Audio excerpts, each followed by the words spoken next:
السلام علیکم ورحمۃ اللہ وبرکاتہ۔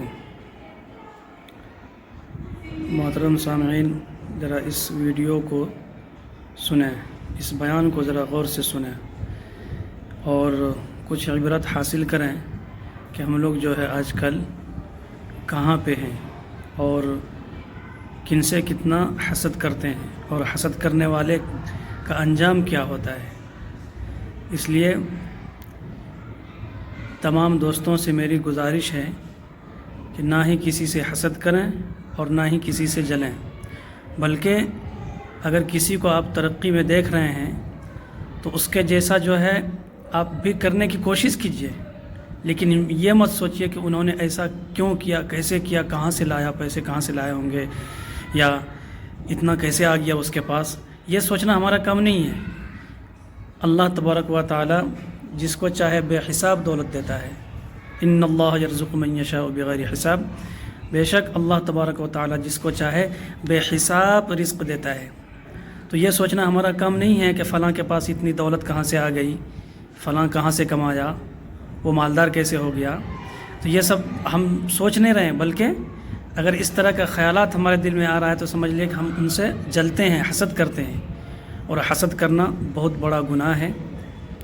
بلکہ دوسرے کو دیکھ کر، دوسرے کی ترقی کو دیکھ کر اس طرح بننے کی کوشش کیجیے، اس طرح جو ہے کرنے کی کوشش کیجیے کہ جب وہ کر سکتا ہے تو آپ بھی کر سکتے ہیں۔ وہ بھی انسان ہے، وہ بھی کر سکتا ہے تو آپ بھی کر سکتے ہیں، بخوبی کر سکتے ہیں۔ چلیے آئیے اس ویڈیو کو سنتے ہیں۔ ہماری سوچ کیسی ہے جی؟ دل پہ ہاتھ رکھ کے بتاؤ۔ گھر میں بیٹھے ہیں، بچے بھی آپ کے پاس بیٹھے ہوتے ہیں، اگر وہ کسی رشتہ دار کی بات کریں گے آپ فوراً کہتے ہیں وہ چور ہے، کسی لیڈر کی بات کریں گے آپ کہتے ہیں ڈاکو ہے، کسی ولی کی بات کہتے ہیں آپ کہتے ہیں بے ایمان ہے۔ آپ اپنی آنے والی نسل کو سمجھا کیا رہے ہیں کہ یہ سارا معاشرہ ہی چوروں ڈاکوؤں بدماشوں کا ہے؟ آپ علماء کی بات کر لیں تو ان پر تنقید ہے، آپ دنیا داروں کی بات کر لیں ان پر تنقید ہے، آپ سیاستدانوں کی بات کر لیں ان پر تنقید ہے۔ آپ آنے والی نسل کو کیا پیغام دینا چاہتے ہیں؟ آپ کے بچوں کے سامنے آپ کے بھائیوں کی بات ہوتی ہے تو آپ اپنے بھائیوں کو ڈاکو بتاتے ہو، تمہارے بچوں کے سامنے تمہاری بہنوں کی بات ہوتی ہے تم انہیں بے ایمان بتاتے ہو، تمہارے بچوں کے سامنے تمہارے پڑوسیوں کی بات ہوتی ہے تم انہیں بے ایمان بتاتے ہو۔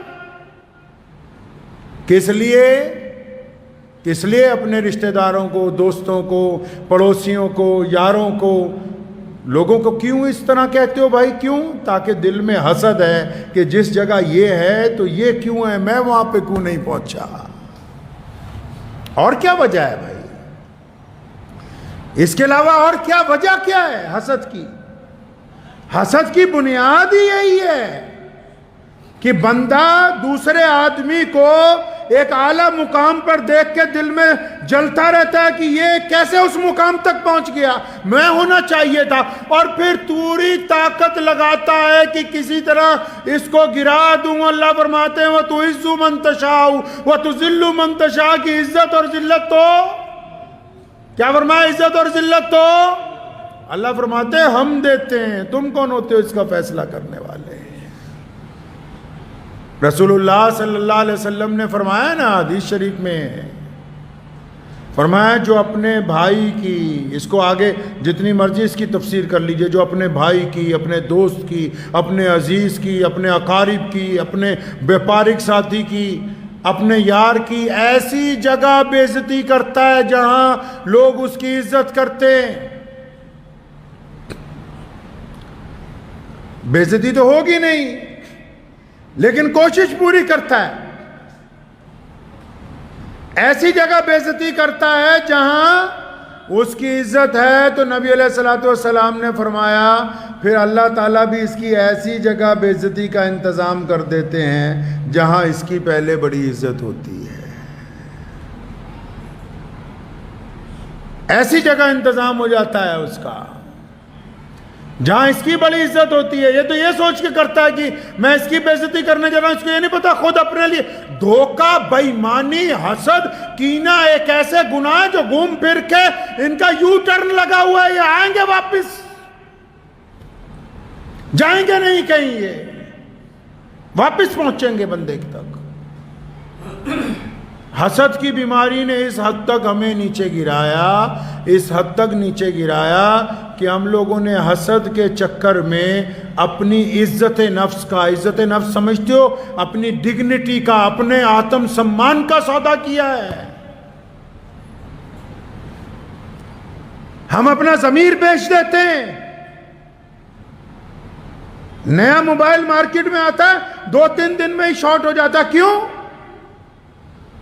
ایک بندہ خریدتا ہے، دوست یار سوچتے ہیں میرے ہاتھ میں بھی یہی والا ہونا چاہیے، رشتہ دار کہتے ہیں ہمیں بھی یہی گاڑی چاہیے جو اس کے پاس ہے۔ پھر کیا کرتے ہیں؟ پھر لوگوں کے سامنے ہاتھ پھیلاتے ہیں، ادھار مانگتے ہیں، بے ایمانیاں کرتے ہیں، ٹھگیاں مارتے ہیں، دھوکہ دیتے ہیں، اپنی غیرت کا سودا کرتے ہیں۔ اور جب بندہ اپنی غیرت کا سودا کر لیتا ہے تو پھر اس میں وہ بات ہی نہیں رہتی جو اہل ایمان میں اللہ تعالیٰ نے عطا فرمائی ہے۔ غیرت بڑی چیز ہے۔ حسد انسان کو اس کی عزت نفس کا سودا کرنے کی طرف لے کے جاتا ہے کہ نہیں نہیں نہیں نہیں نہیں، ہمیں بھی فلاں چیز آگے لے کے جانی ہے، ہمیں بھی دوسرے کے مقابلے میں کھڑے ہونا ہے۔ میرے والد صاحب رحمۃ اللہ علیہ فرمایا کرتے تھے اکثر مجھے، یار دوجیاں دے جوان ماں پیو دیکھ کے اپنے بڑے نہ مار لیو کتے۔